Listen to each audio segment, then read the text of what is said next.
Okay, let's see if this is working any better. And it is not. See, this is the amazing part of doing a live stream when you have all kinds of issues mechanically and technically, even though the indicators are showing that everything was working just fine. So let's see here how this is actually working. Let's see. Uh, all right.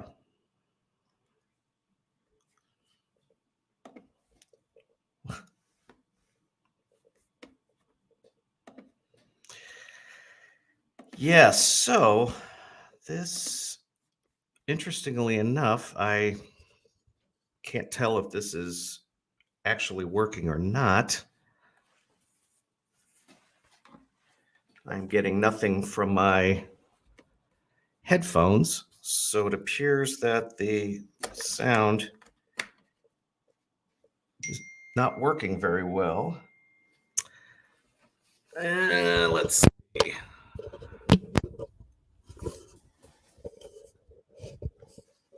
Everything appears to be just fine. So let's see. If anyone can send me a text and just let me know if you can hear me, that would be great. I'm going to assume that you can at the moment. We are live streaming on YouTube. This is Connections with Tavia and the McClish. And for some really weird reason, my sound is just completely not working. Which is probably better for me and possibly for you. There is a lot of noise outside. Sometimes there's music playing here. We are operating from the hub of the universe in Marion, Illinois, Southern Illinois. But anyway, we're breaking this down on Christmas. We're going to do three separate, assuming this is working, we're going to do three separate broadcasts for about an hour and 15 minutes each. And each one is going to be dedicated to either an individual or some different groups. And our first one is going to start. We're going to do a live interview here in about 25 minutes, and then that'll go to about 12:15. About 12:20, we'll do the second broadcast. We'll be talking to an amazing lady who is an end of life doula, but actually talking more about living, mortality awareness. And we did a pre-recorded interview a couple days ago, and she was really, truly amazing. So I'm excited to have you hear from her.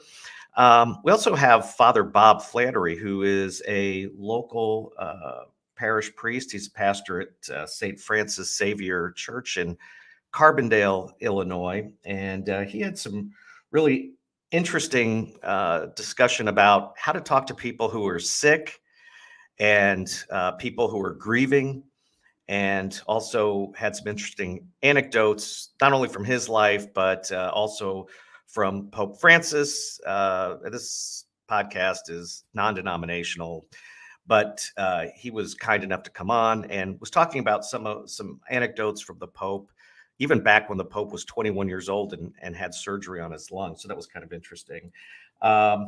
And then on the third broadcast, which will be, I guess, about, let's see, about 1:30 or so, we'll be talking. This is again pre-recorded, but to Kit Maxwell, who owns zenhorse.org, which is an amazing organization.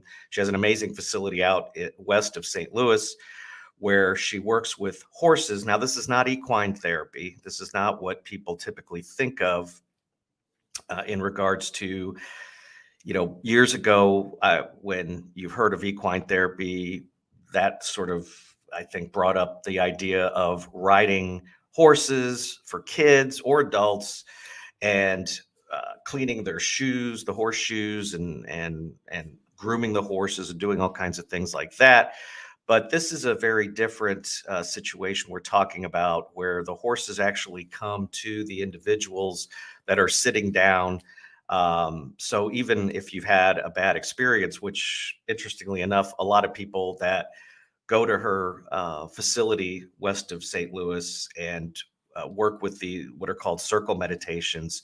Even people that have had bad experiences with horses, amazingly, seem to do really well and um, have a much better experience after they have the circle meditation experience. And it's sort of life changing, both from the standpoint that they no longer have that fear, and also life changing from the standpoint that they a lot of times get a very different perspective on what's going on. So that'll be the third program, and then at the end of that, we're going to speak with Joan Brettauer. She is also an end of life doula, but she's talking to us about some different ideas, more nuts and bolts concepts about uh, life planning and advanced planning so that when something does happen, because you know what, things do happen. I don't have to tell people that. They happen every day, for good, for bad.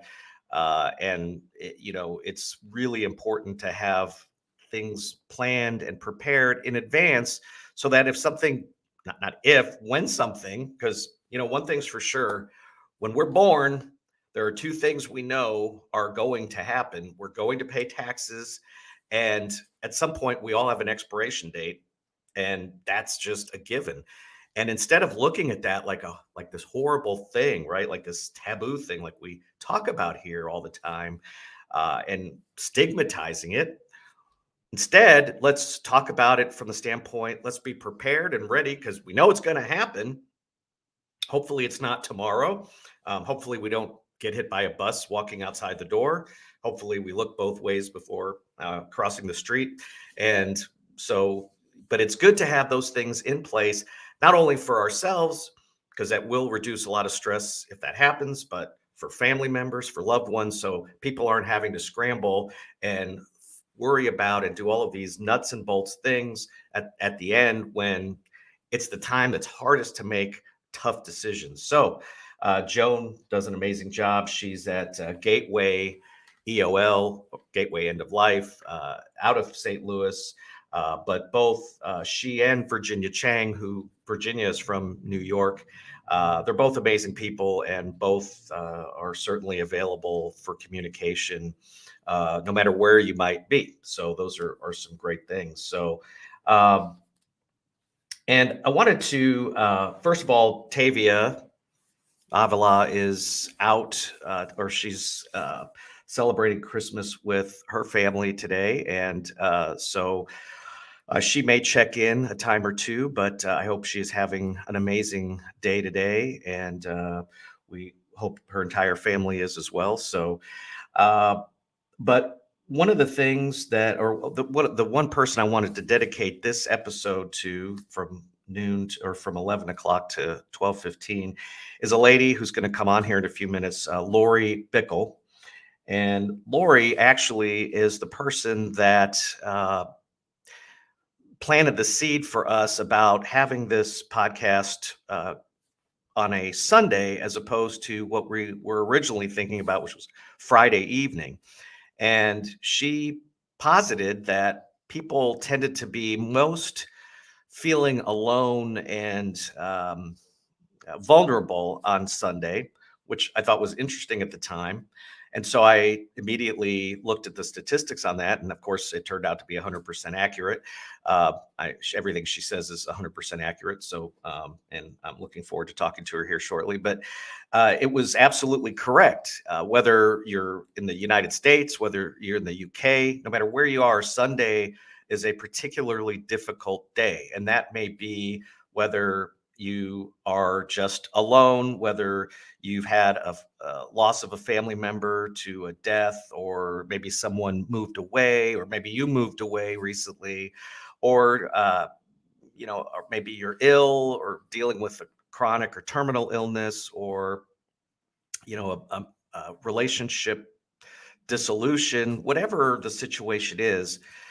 It is interesting because I realized after Lori told me this that I mean, I have certainly found myself in that place as well. And I'm not really sure why I didn't think of that, but that's why I'm called the McClish, because sometimes apes and goons don't don't think so well, right? So, but thinking back, I realized that, yeah, I definitely had been in that place, and it's just really odd. So I'm excited to have her come on, and we are dedicating this particular broadcast from 11 o'clock to 12:15 to Lori for that specific reason. So I'm really glad that she thought about that.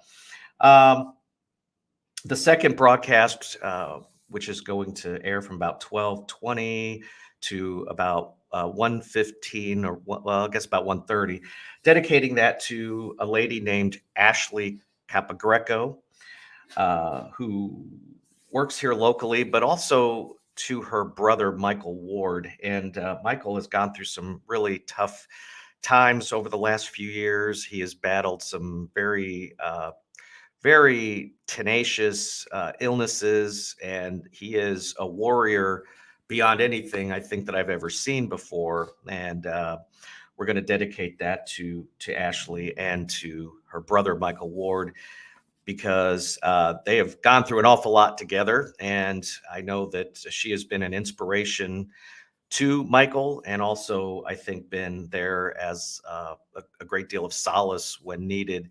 And that's, some of the main concepts today, really, in addition to what we always talk about in terms of enhancing connection and things like that. But one of the big things that we're really looking at is how to communicate, because when, and we all know this, when somebody close to us, friend, relative, whatever it might be, loses a family member to death or a serious illness, we really have difficulty in knowing what to do. And I've seen a lot of cases where people will either freeze, they don't know what to say, they don't know what to do. They literally just go into that fight, flight, freeze response, and they freeze. I mean, they just don't know how to handle it. They don't know what to say. They're afraid they're going to say the wrong thing. So they end up doing nothing, which in most cases is probably not so good either. Because when people have lost somebody, or when they're facing a serious illness themselves, or they're maybe a caretaker for someone who is dealing with a serious illness, man, that's tough. That requires a special kind of communication skill that seems like has been lost over the years, where I know this from being sick myself with a serious illness. But a lot of times people come in and they don't know what to say, so they start saying a lot of things. And the one thing they don't do very often is, because this is a tough thing to do, right? It is a skill, is to listen. They really have a hard time truly not only listening, but listening with empathy. And empathy is a tricky thing. It's tough because it is something I think some people are more connected to their empathetic skill set and feeling the pain of other people. And but the big skill, whether you are an empathetic person or maybe not so empathetic, but the big skill that seems to have been lost, and I think that if we look at social media and things like that, it's probably not that surprising, is the idea of active listening. And when we talk to Virginia Chang, again, who's an end of life doula, and to Father Bob Flannery, they both really emphasized the critical importance of active listening, right? Like being there for someone, as Virginia Chang will talk about, being an empty vessel. I mean, that is really incredibly important. And I realize as I'm saying this that I need to send an invite out to our first guest, because uh, I had to change this because of our technical issues. So let me do that real quick. But the idea of being an active listener is something we don't learn. we don't learn it in school. It's really not taught in school very often.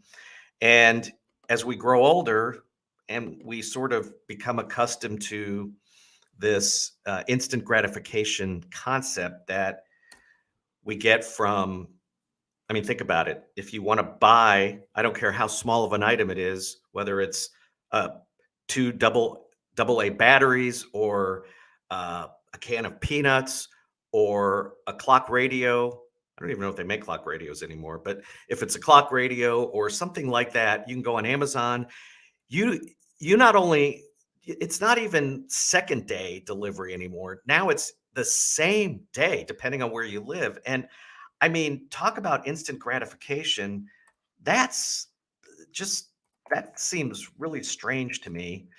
And I'm not sure that that's sort of not polluting our ability to be the active listener that we need to be for people. And I think that's why when we have shows like this, a lot of times people are completely unaware of the fact that they really don't have that ability, and it's really not people's fault. I mean, it's something that we're simply not trained to do. And with social media, you get on there, you hit a like, or I don't really know how to use social media, but again, in the social media, the underpinning of it is instant gratification. All these things are created for that dopamine hit that we get when we buy something, we get it the same day.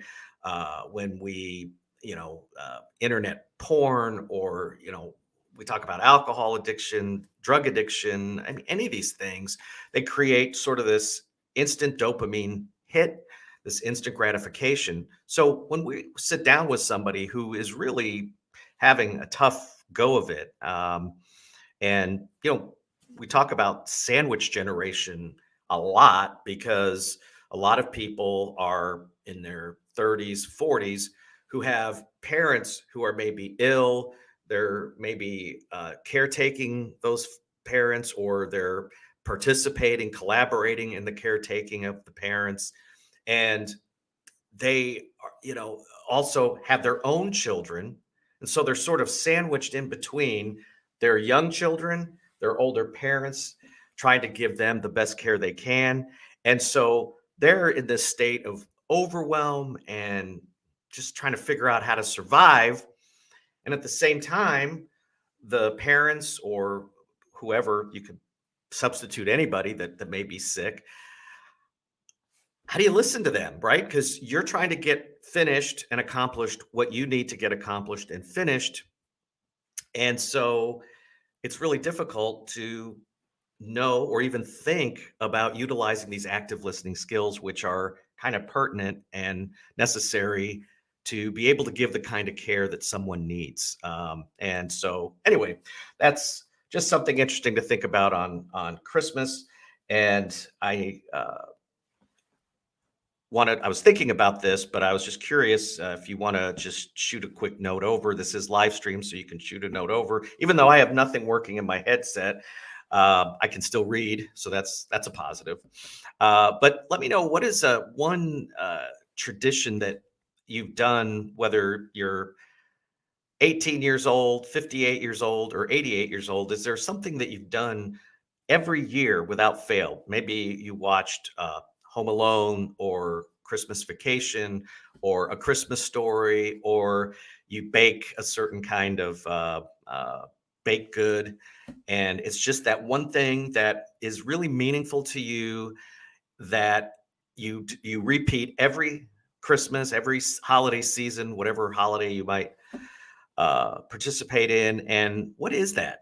I'm just curious, because I think we all have, no matter what, no matter whether you're devout Methodist, Protestant, Catholic, Lutheran, Jew, Muslim, whatever you are, this time of year, at least in this country, we come together, I think, in all countries, and uh, people have traditions, right? They just have things that make them feel like they're at home. And that's kind of important. So I'm curious what that means to you. And also, what was a particular holiday season that stood out to you? some people might say, well, it's holiday season when I got a car or something huge like that. But I think, when we talk about the top five regrets that people have at the end, right? When they're sort of at the end of life. And we talked a lot about the article from Bronnie Ware, who's from Australia. And the the number one thing that people said that they regretted was the fact that I wish I had pursued my dreams and aspirations and not the life that other people had expected of me. And which just tells you that everything really, from the time we're born to the end, is about connection, and not just connection to other people, but connection to ourselves. Because I mean, think about it. These are people, in many cases, that are much older, in their 70s and 80s. They're not saying that they regret not going to Hawaii, not driving a Ferrari, not having, a trophy spouse, not having, an estate or a mansion in Beverly Hills, California. Those are not even thought about or talked about. But wishing that they had pursued their dreams and aspirations and not what others wanted or expected. And that's huge. And I just think, what is something that you recall being most meaningful in addition to a tradition at a holiday? But I know, and I'll just give you mine. But I remember many moons ago, back in the 60s or early 70s, living in New York. And my, I think we moved we moved, it seems like pretty much once a year, for various reasons, but we were always moving, which is weird. But I recall this one holiday season where we literally had nothing, no money, we had no decorations. I think we might have had a few bulbs to put around and a little bit of really cheap garland to hang along the wall. But I remember, oh, and we also had a cat named Tiger who was seriously the baddest cat I've ever seen in my life. This cat would come to the door every night and like knock on the door, but he would claw onto the screen door on the outside of this house that we were renting. And here's the part that's weird about this is my mom was someone who was a complete germaphobe, and she had a lot of issues.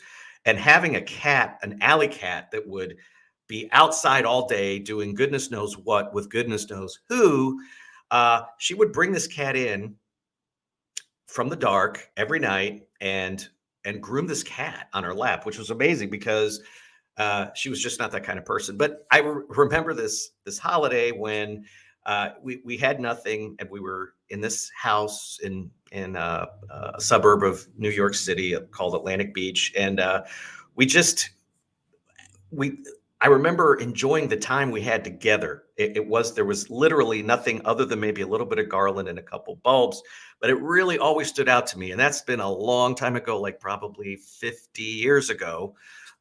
Even though I look 36, I'm older than that. But I remember that feeling of just really being with family and how really strong and how important that felt. And years after that, we had a lot more things and a lot more whatever, but it never felt the same. And so I think it's interesting, and that's why I'm curious what some of you folks think about that. Like, what is something you remember about a holiday that stands out? Because I think in most cases, it's really not about things. Now, for some people, it may be, and there's no judgment there about that. It's the no spin zone, so to speak. But I mean, I'm just curious. But I think the truth is, as Bronnie Ware has indicated, it's about being true to yourself. And the second most significant regret was that, and this is from the people that she worked with over many, many years, was I wish I didn't work so hard. And I think how many people, and you can exclude yourself from this because I'm sure this doesn't apply to you, but how many people say that or think I I shouldn't work this hard. I I'm always running, I'm always striving to do something, but I'm not even sure why. And I think if a lot of people thought about it, they might realize, and maybe we'll talk a little bit about this with Lori too here in a minute, but they might realize that in a lot of cases they're really running from something. Um, because working hard doesn't necessarily mean that you're accomplishing much or producing a whole lot.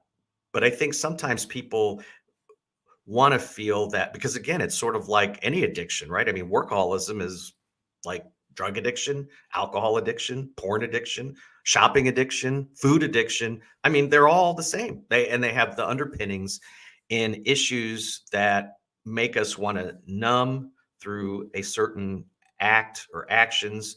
And workaholism, working too hard, I think, is certainly one of those. Because I think, we hear a lot of times the concept of working smarter, not harder.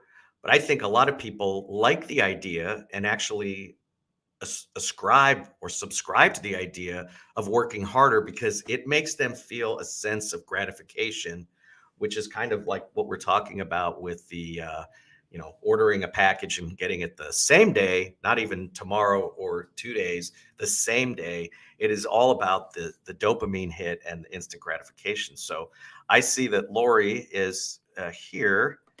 And hey, Lori.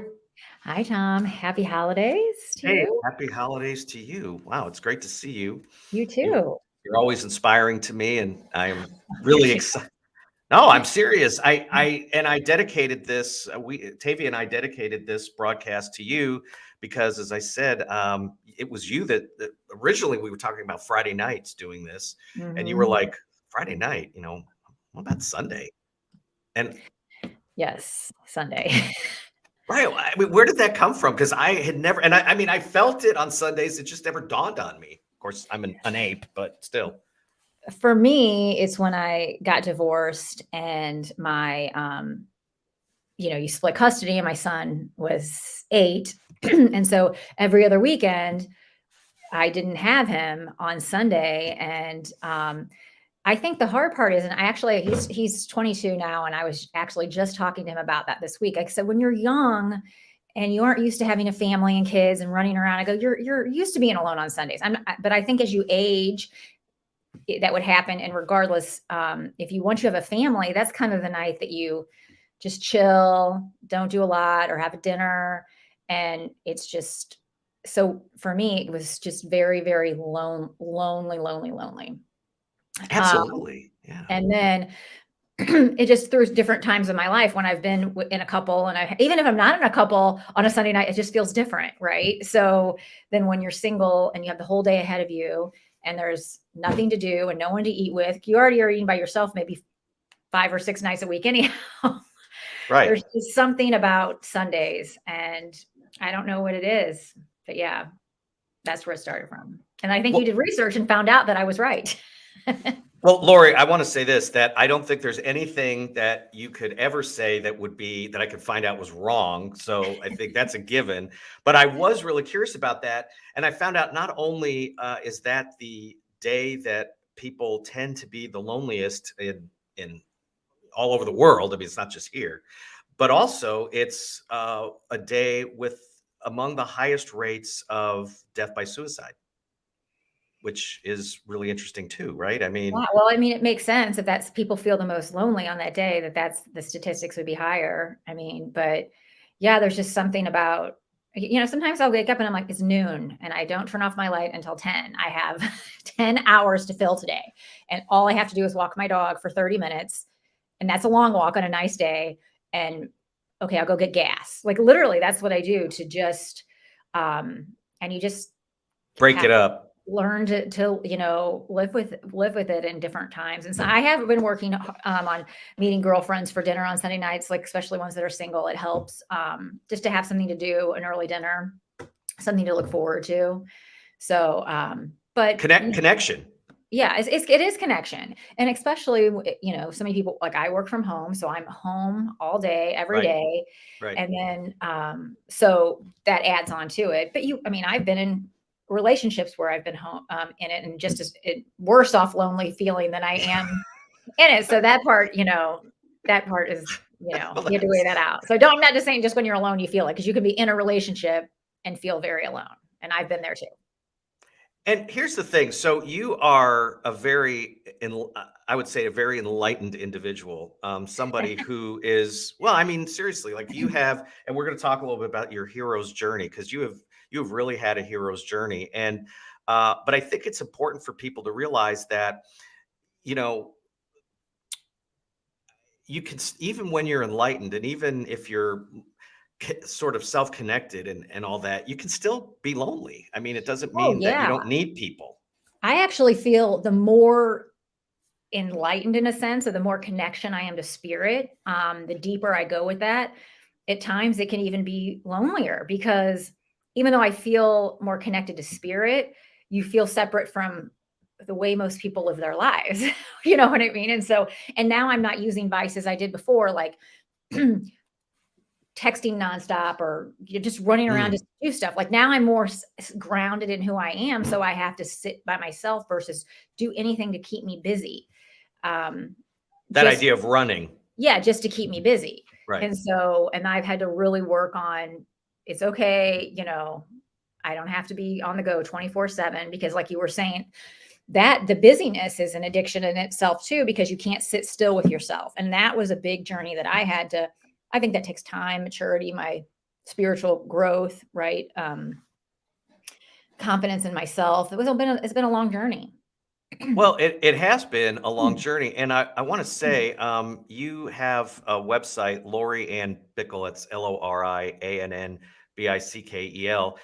a website that is pretty amazing, and I really like what you say at the very beginning that I work, this is you, of course, I work with people who are experiencing a transformation after a major life event. I Mhm. offer guidance in a confusing and lonely time by supporting them through the transition of uncertainty, doubt, and changes in relationships. And man, I mean that's something that is pretty substantial. And I know that really comes out of your sort of hero's journey that you've been on for a Mhm. while. And I just wondered if you could speak to that a little bit, like where you came from, just Yeah, I went through my second divorce. And I think it kind of started with my first divorce, and then I kind of hopped into other things. But my second divorce was the one that kind of was my rock bottom, right? And we all have something that just really really rocks our world in a whole nother way. right.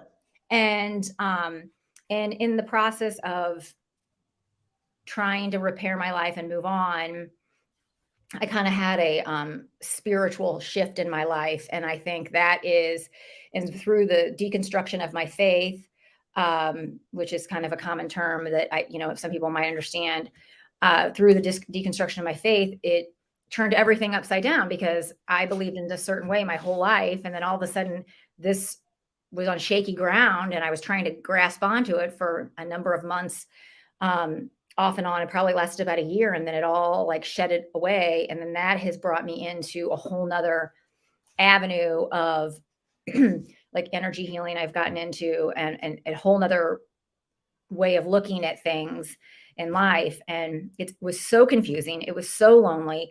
No one understood. Like, oh, I had friends that were associated with my church, and how do you talk to them about it? And they thought I was talking crazy. I mean, they didn't put me down or disown me or anything, which a lot of people who go through that get that. I mean, a lot of Sure.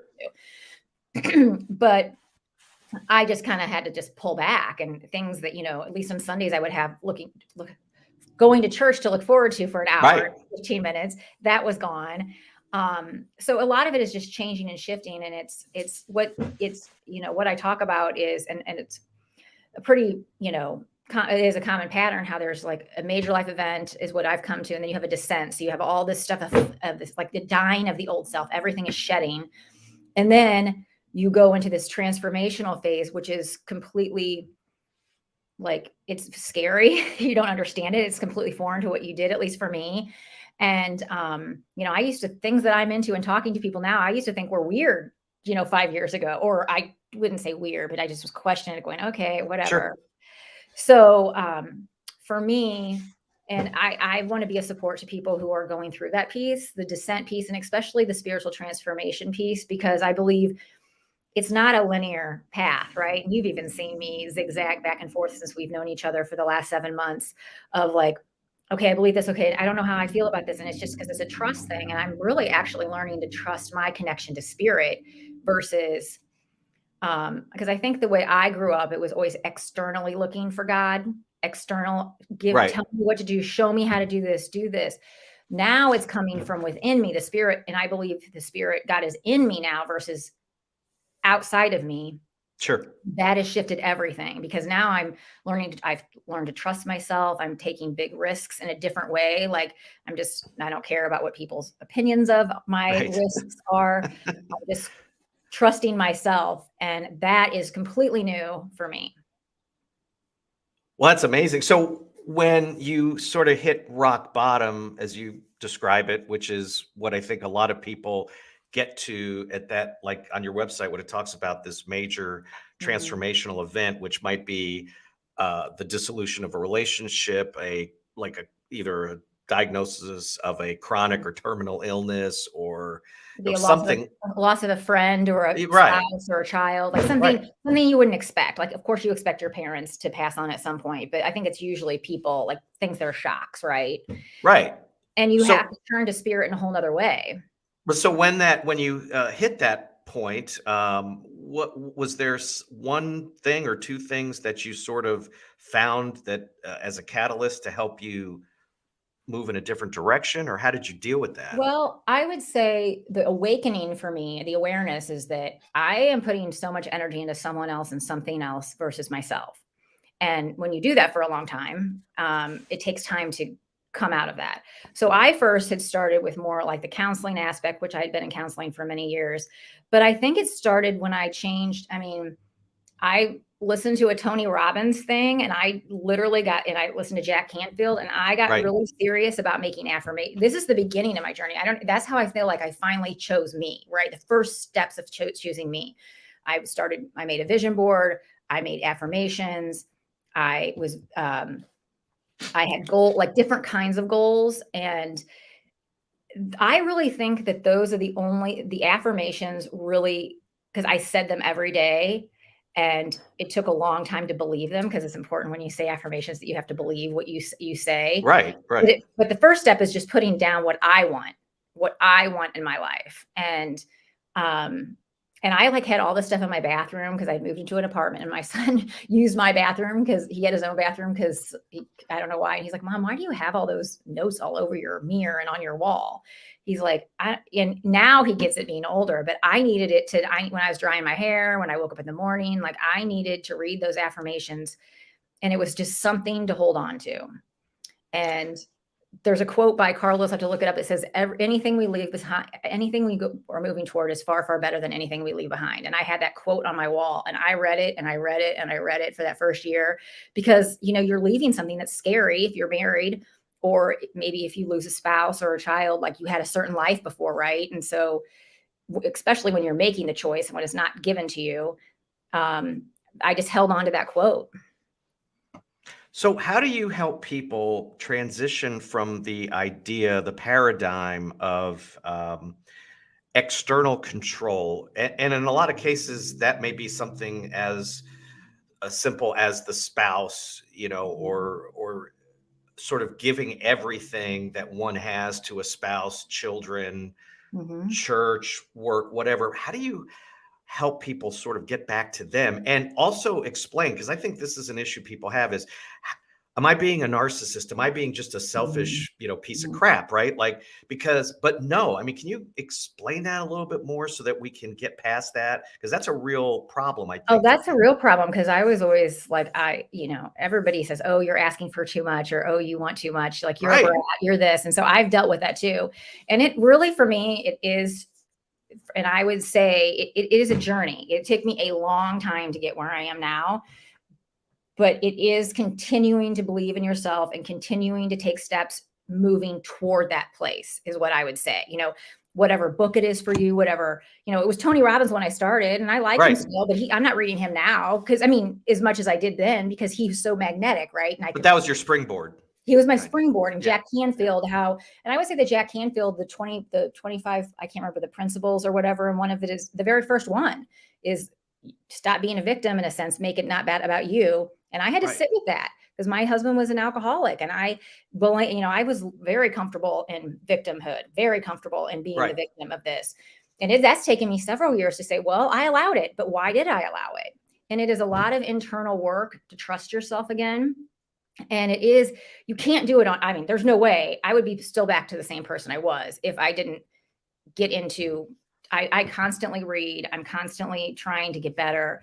And that journey has made me, I have coaches, I have friends like you, I mean, to move on to that place, you need to find someone who is on your frequency level for sure, that's pulling you up. Because I think so many people have relationships that are just stagnant, or they keep getting pulled down. And I even have some of those friends that I am with, and I'm like, oh, I'm exhausted afterwards. But I'm starting to try and minimize that time and trying, and because you can't, I love them. I don't want to, I just don't want to spend every weekend, a weekend night with them all the time anymore. I want people who lift me up.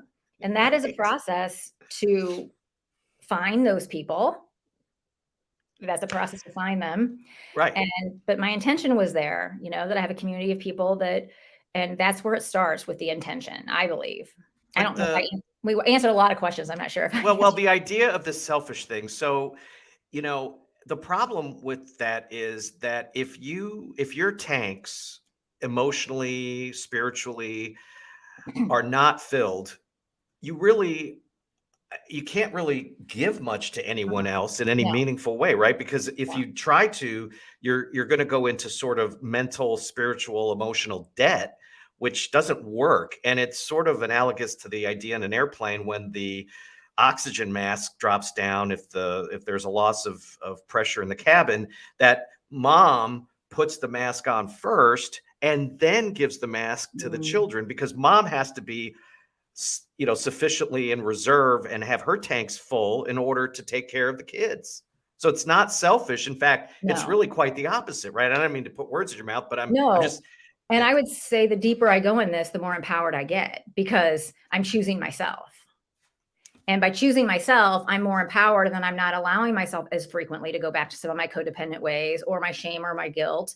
And I actually made quite a decision just this week, because my mom ended up having COVID. And so my sister was supposed to come in town, and I'm the only one that lives in the same area. Right. And I'm getting ready to move, and I don't want people coming to my house and being sick and me hosting the whole family. And so I said no.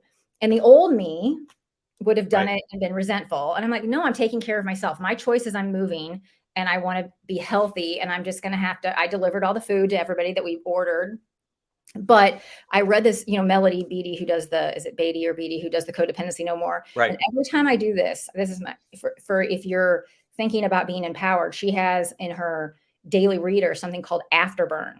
And it's a message. And it says, once you sometimes make a choice for yourself and standing up for yourself or doing something for yourself, you have this term called afterburn, because all the shame and guilt that you have known your whole life comes flooding back after you choose yourself. And she's like, just let it run itself out. It will. When you choose yourself and choose different things that you aren't used to doing, it takes time to get used to that. And so I just, every time I make a decision and then later I'm feeling guilty about it, I go read that little daily reader. So I'm curious, what was the response like when you made the choice and again, I want to make this clear. When you say that you made a choice for yourself, I mean, it's not like you said, I'm going to take the last chicken leg. No. It's like, or I'm going to let someone else go hungry because I want to eat all the food. This is saying that protecting yourself, right, and your family at a time when you are making a significant move and change, and that was simply a health thing. So what was the reaction like? I think my mom's sick, so she couldn't say anything, and my sister, she just ended up not coming to St. Louis, which was disappointing, but I would have had her and her family in my house. And it's, it's not that big, and we can't go in the basement because it's freezing. So you level out that. So they would have stayed with me. And then I would have had to have my brother and my nieces and nephews, everybody come over. And I think people were kind of disappointed, but they figured out their way. And I just divvied up all the food and gave it to people. And I think some people were happy because they had so many places to go. Like my brother, they were already going 2 places on Christmas Eve. I think everybody understood, because I'm like, I don't want to get sick. And Right. I'm getting ready to start packing tomorrow. And so then I have to like clean sheets again and all of this. I mean, I've been there and I've done that. And I can't do that anymore, because who I was being resentful and angry and mad, which I would have been. Well, right. And I would have, right. Because I would have had to clean sheets and get ready for my sister and clean my house, which I wouldn't have planned on doing. And then I would have had to find all the stuff and get drinks and everything for everybody to come. And I would have been running myself ragged.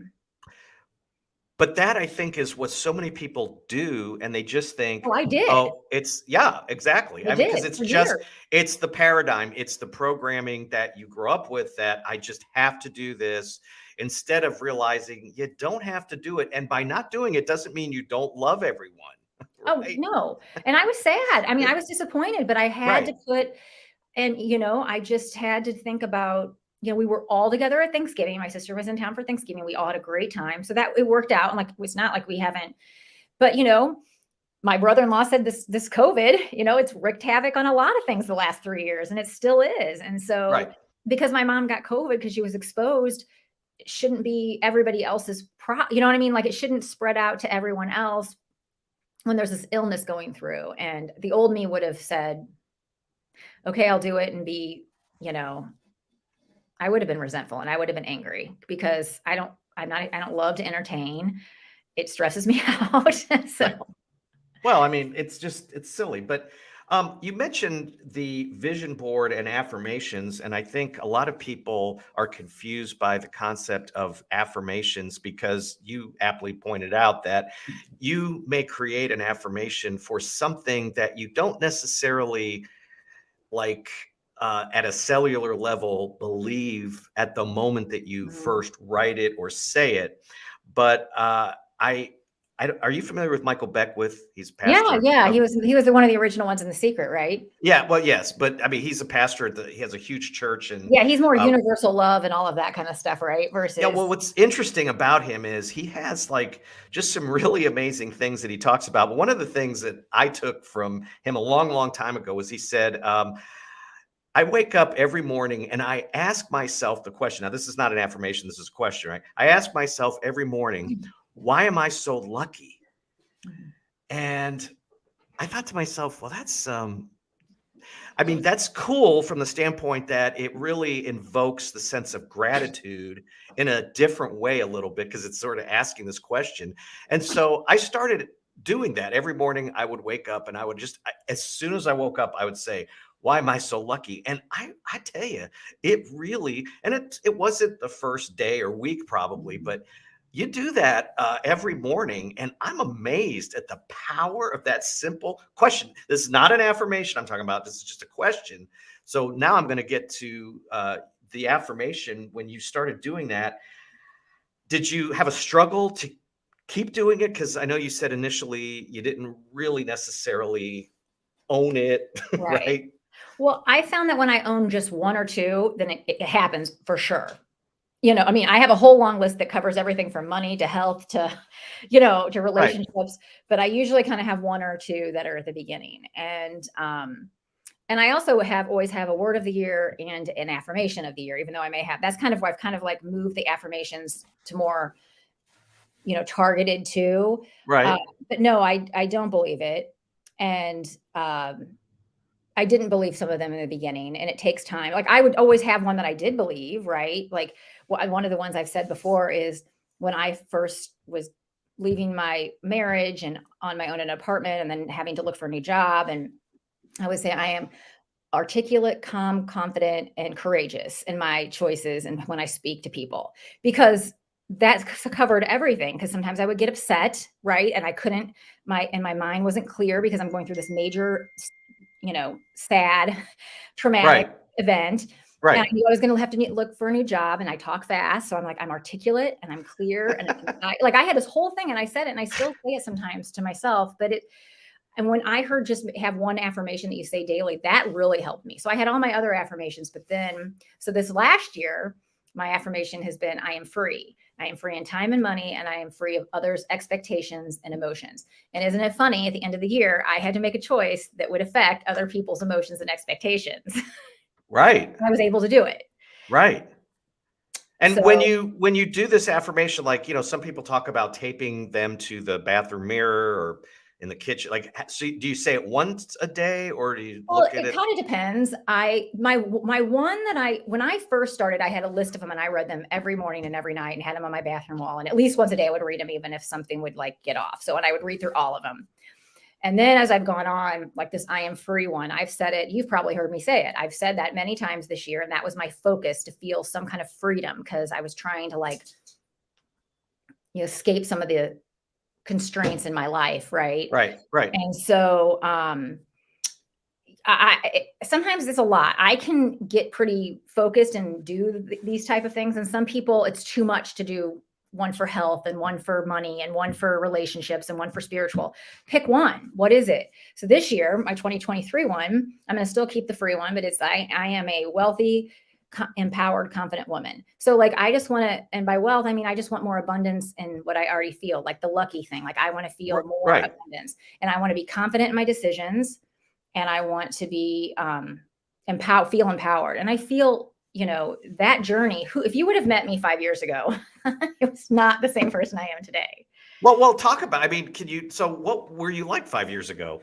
Because Well, people don't know.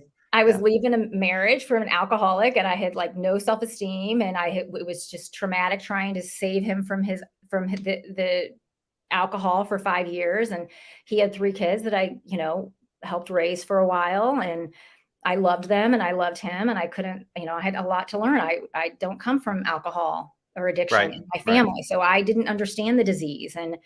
Um, and I felt guilty for giving my son another divorce. I felt guilty for leaving his kids because their mother was deceased. I felt guilty that I'm a divorced woman for the second time. I felt guilty. I felt so like, how am I going to take care of myself? Like I need to get a better job.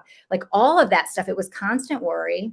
It's like marinating in a stew. Yeah, and I was so like, I just couldn't be by myself because I was come from this chaotic life to like silence. It was, so talk about always trying to be on the move and doing stuff like, so it just was the unwinding. And anybody who's been through a divorce, it takes time just to not even talk to that person anymore, to get used to that you're not going to talk to them. Like the unwinding of the relationship, even a normal divorce, is hard, and so Right. that I always say, it kind of makes you a little crazy, right? When you're trying to learn how to be on your own and do that. And so, unfortunately, even though so many of us hate the word, time does help.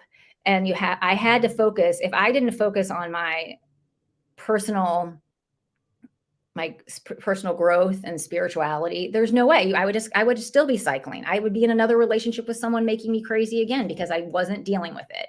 Well, you'd be spinning in neutral, right? Like we talk Yeah. about that inertia too. But Mhm. because I think what strikes me is what happened at that point for you is that you said, I'm done cycling in neutral. I'm done repeating all these same old patterns. Mhm. And I'm going to now take some action that's meaningful to make me actually a better person and Mhm. a more, like, the fact that, like, if you can love yourself in a real way. I'm not talking about selfish way or any of that, but you can actually connect with yourself internally. You're going to be 1,000 times more loving as a human being to other people, right? I Oh, I mean, did not love myself then, and now I can say I love myself. right. But Right. that's a journey. That's the whole thing that is so, I think some people stop and don't move forward, Tom, is because it's such a journey, and you think you hit a plateau, and then you hit the play, a great place, and then a week or two later you're sad again. It's not,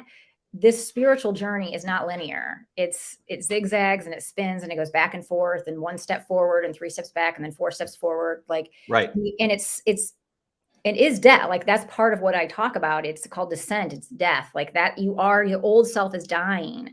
And I think the deeper you go, you continues to more layers have to die so you can find yourself. And the good times are way better than any good time I ever had before. And the bad times are just the bad times are still way better than the bad times I had before. So life Right. is gonna be cyclical and have all of that. I mean, there is good and bad in life. And I would say some of this self-help stuff we all follow makes you feel like you should be good all the time. And those affirmations are going to help and the vision board's going to get you there. And that's not true. I think you kind of buy into that in the beginning, that you think Right. everything's going to be okay, but that's not true. And We do live in the real world. So, right. But I think in the beginning, the naivety of that is okay because you're just trying to get to a better place. right. Right. Right. No, that's amazing. So, how long did it take you, do you think, to start actually getting some forward moving traction from that point 5 years ago when you realized like it was sort of like like a turning point in the road, right? Like a Mhm, fork in the road mhm, where you were going to go one way or the other. One way was going to just stay in neutral, or the other was to get traction and start mhm. changing where those ruts are. Right. So I mean, how long do you think it took you to get a little Oh, bit of real I don't think traction? it took me very long with each, within 5 months, I was able to have the strength to file for divorce. Things came into place for that. Once I decided I needed to file for divorce, I was like, okay, I need a different job with a better 401k. And that happened a couple months later. Like once you put the intention on it, like Right. I can manifest anything I want, especially if I'm solo manifesting it. Like I can do it because I think sometimes I get so many things that I'm like, well, what am I really want to manifest today? Um, but I mean, just like my move, I've been wanting to move to Florida or go to Florida for 7 weeks for the last 3 years, and it just wasn't happening. Well, I figured out because I'm supposed to move there, and I needed to be home for the summers when my son was home from college the last couple years. And now it's even better than just going for 7 weeks. Now I'm like moving there, and I feel really empowered by saying I'm leaving everything behind and doing what I want to do. And that's huge because I mean, especially for you, because you're the majority of your family is there Yeah. where you are Mhm. now, and to make a move that's a pretty significant distance, I mean, that had to be really scary. And I don't know if you're willing to share what it is, so what called you to Florida besides nicer weather that we're in right Well, now? I kind of when I got the new job, I had moved to Connecticut for a little bit, and then COVID hit, so I ended up coming back to where I'm from in St. Louis. And even when I was there, I knew pretty quickly it wasn't my forever home because I'm like, if I'm going to restart my life, I'm going to start it someplace warm. And that kind of triggered me going, okay, I am affected by the weather, the clouds, the grossness. I need to go to Florida in the winter.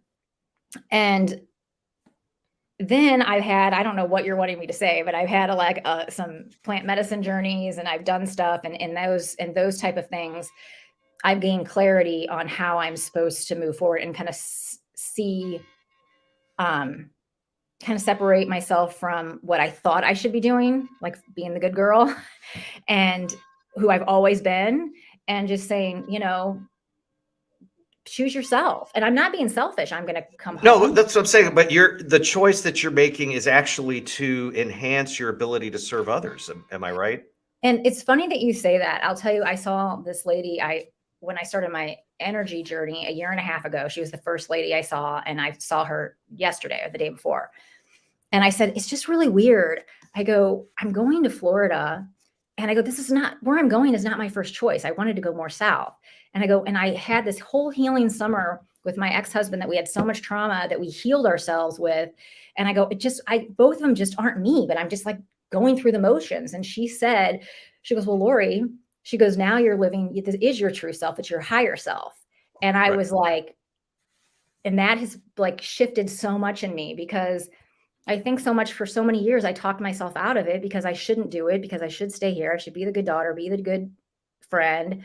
And now I'm being called to it because I'm supposed to go do something there. I mean, and it's not, I don't feel it's me going, oh, I just want to be in the sun. I don't think Right. that's not it. I mean, I'm not going for that reason. That was the 7 weeks, right? Like to go for 7 weeks, that was for me. Well, yeah, right. And so I'm just open to seeing what's going to be, what's going to happen to me there. I'm supposed to meet people, I believe. I'm supposed to see something. I don't know. I have zero expectations. I'm just going to go and see what happens next. So if somebody, as I said, your website is really excellent, and I think that it speaks to so many people that are entering that phase where they realize that they've lived so many years just repeating these same patterns and Mhm. paradigms and programs that were instilled a long, long, long time ago. So, how do you work like private consultations Mhm. or Yeah. just okay? Yeah. Okay. That would be I'm in the process of figuring out how I'm gonna, like, more market if I'm gonna do, like, something like this or a podcast or something, but yes, I do, to answer your question. And one of the things that like you mentioned that you had been to counselors, therapists, whatever.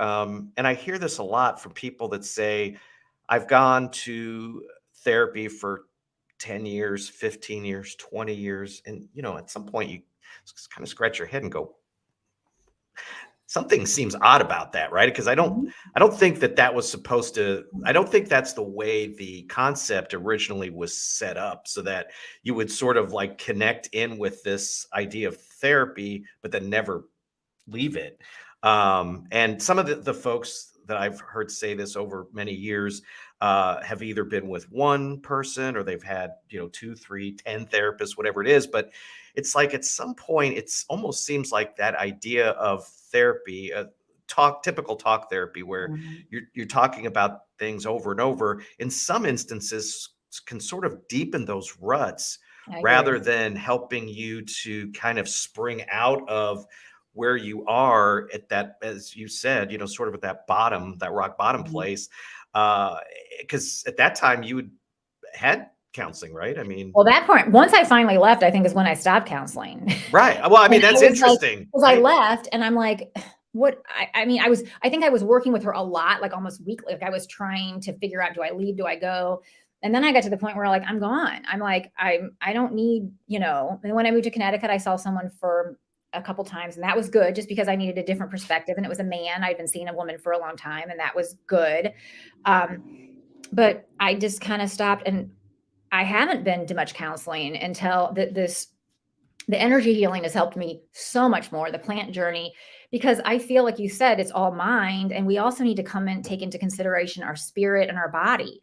And I was really, those things weren't aligned with just the regular counseling, right? I mean, it might could have been Right, said, pray to God or we'll pray or something like that, but it was, right, it was just different. And it's so hard to even explain until you kind of shift it. But my whole life has changed. And right. that's where I've catapulted forward since I've started the energy healing. Well, Well, and yeah, yeah. I'm not suggesting therapy is in any way a problem. I mean, No, I think I it's needed it. great. I couldn't be Right, where I was without the all the years of therapy, for sure. right. But I But feel like it gets you probably you're saying so far. right, and that's the idea that there's a point where people actually, I think, if anything, what it becomes is an addiction because Mhm. if you're not really moving forward, and I think like some of the types of things you're talking about, there's some metrics there. Like you can see where you start, and you Mhm. can see the how far you've come, right, through Mhm. metrics. But with therapy, a lot of times there really isn't any way to quantify Mhm. what where you're at. I mean, and that's why, and just a lot of people that I've talked with and worked with recently, I'm thinking, it almost seems like it just ingrains them more into the patterns that they're trying to break free Well, from. I think was. I don't think I mean, I don't think therapists are supposed to give you their opinion, right? I mean, I wonder if she was looking at me going, "Oh, she has some serious problems with this, but she's not telling me," right? Right. Um, and I don't blame her. I mean, she Right. helped me, but she was my friend through the whole thing, in a sense, held my hand for, especially that last year. But I just got to a point, I guess I kind of was like, this isn't working anymore. And me trying to fix this isn't working. Like it's not going to, the way it was then, it wasn't going to get fixed. Time and healing. And there was a lot of things that needed to go on for for that relationship, but then other things in my life as well.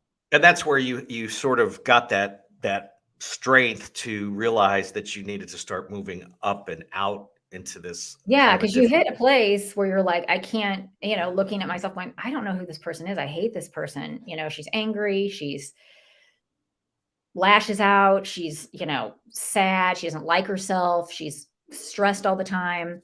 Like, I just wasn't just in that. I was like, I can't live this way anymore.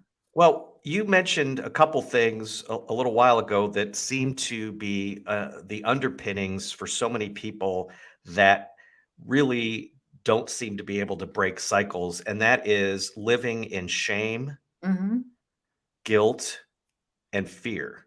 mhm, And those are three, I don't want to necessarily say they're qualities because I don't think I mean, they can be qualities, I guess, but they're so sort of so overused and so over programmed into people that that's really what takes a lot of work mhm, to acknowledge what those things are, and that you can behold them and honor them as part of your story, but at some point realize these things are not, they're not good for me, and they're really not good for anybody mhm, as I grow and sort of become more enlightened to things.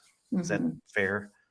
Yeah, I would say that my at least the shame and guilt when I deconstructed from my faith, like 85% of it fell away because I was my whole life, that's what I was taught. And then when I saw how different I how I see things, or I always say to people, I'm like, it's just so much bigger than I was taught. Like it's a million times bigger than we thought than what we were taught. So when you see it in a much bigger cosmic level, it's not so that part. And then the fear is something I've had to work through with a lot of ancestral trauma and stuff. I've worked that and I realized that it's so ingrained deep in me. And I've done a lot of work on that recently and with you, part of it.